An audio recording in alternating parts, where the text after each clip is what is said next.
कम से कम उनका जो वेतन था या जो मिल रहा था उनको, उसके कुछ तो बढ़ाते। आपने 100-112 कर दिया, कुछ तो बढ़ाते आप। ये पहली सरकार है जिसके फैसलों से ये लगता है कि ये इमोशनलेस सरकार है, हार्डलेस सरकार है और विजनलेस सरकार है। मैंने कई मौकों पर आपसे कहा कि ये समाजवादियों का वो फैसला था जिस समय थानों में पुलिस के पास गाड़ी नहीं होती थी, और गाड़ियां अगर थी भी तो उसके लिए डीजल पेट्रोल का कोई बजट का इंतजाम नहीं था। उस समय जो सरकार के टेक्नोलॉजी को समझते हैं, जो कोई चीज को और इंट्रोड्यूस करना चाहते थे, उन अधिकारियों को मैंने चिन्हित किया और एक प्रोफेसर वेंकट को साथ लगाया। न्यूयॉर्क की एनवाईपीडी की जो हेडक्वार्टर है, वहां पर रिस्पांस सिस्टम कैसा है, पुलिस कैसे एक्ट करती है अगर घटना पता लग जाए तो, या उनको जानकारी मिल जाए, उनका कॉल सेंटर कैसे है, रिस्पांस सिस्टम कैसा है, उन सब चीजों को शामिल करते हुए जो हमारी अपनी परिस्थितियां हैं उसके हिसाब से ये डायल 100 डिजाइन किया गया था। और उसमें बिल्डिंग से लेकर के सॉफ्टवेयर से लेकर के जो भी कुछ टेक्नोलॉजी का पार्ट था, सबसे बेहतर इस्तेमाल हुआ था। और मैं बधाई देता हूं उस समय के अधिकारियों को जिन्होंने सहयोग किया था, और खासकर प्रोफेसर वेंकट को मैं धन्यवाद दूंगा, जो यहाँ की पुलिस से बातचीत करके और जो न्यूयॉर्क पुलिस डिपार्टमेंट है उसके जो तरीके हैं काम करने के, और उसके बाद ह्यूस्टन गए, उसके बाद सिंगापुर का उन्होंने पुलिस का रिस्पांस सिस्टम देखा, उसके बाद यूपी को डिजाइन कर करके उन्होंने दिया। ये सबसे बेहतरीन सिस्टम था।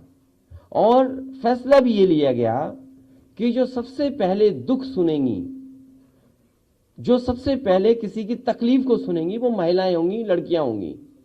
और उस फैसले के तहत इनको नौकरी मिली।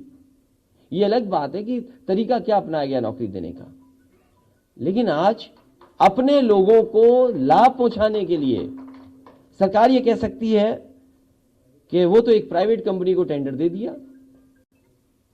लेकिन कम से कम प्रेस के साथियों, ये जानना चाहिए आपको भी कि अगर पहले कोई टेक्नोलॉजी में साउंड थी कंपनी, वो काम कर रही थी, आखिरकार उसको क्यों हटा रहे हैं आप?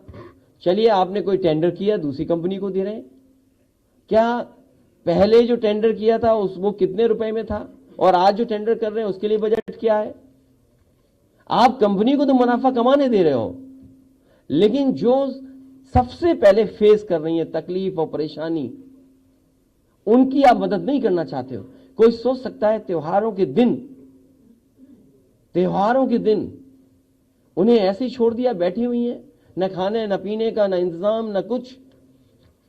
सोचिए सरकार कैसी। इसीलिए मैं कह रहा हूं कि परिवार वाले ही दुख समझते हैं, परिवार वालों का। इस सरकार के पास क्या इतना भी खजाना नहीं कि 3,000 रुपए बढ़ा दें या 6,000 रुपए बढ़ा दें? मैं अपनी बहनों से कहूंगा, या जो इस योजना में शामिल हैं, समाजवादियों की जब भी सरकार आएगी, आपने जो डिमांड की है 3,000 या 4,000 बढ़ाने की, उसको दुगना बढ़ाने का काम समाजवादी लोग करेंगे। और मैं तो उन तमाम लोगों से कहूंगा जिनको तकलीफ और परेशानी में डायल 100 ने मदद की है, आज इन बहनों की मदद करें, उनके साथ खड़े होकर के दिखाएं।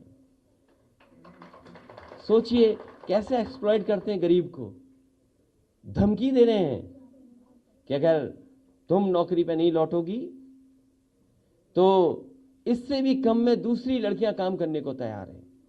सोचिए आप, ये गरीबों को एक्सप्लॉइट कर रहे हैं, गरीबों का लाभ उठा रहे हैं, गरीबी का ये फायदा उठा रहे हैं कि अगर तुम नौकरी से जाओगी तो हमें अगर कम में भी रखना पड़ा। आज तमाम लोग हैं कम में नौकरी करने को तैयार हैं। सोचिए, ये एक जगह का फैसला नहीं इनका। सोचो, अग्निवीर कितने नौजवानों ने आंदोलन कर करके न जाने कैसा क्या क्या कहा अग्निवीर जैसी व्यवस्था को, लेकिन सरकार ये जानती है, बीजेपी के लोग जानते हैं कि गरीबी का लाभ कैसे उठाया जाता है। उन्होंने गरीबी का लाभ उठाने के लिए अग्निवीर व्यवस्था खत्म नहीं की, अग्निवीर को चालू रखा।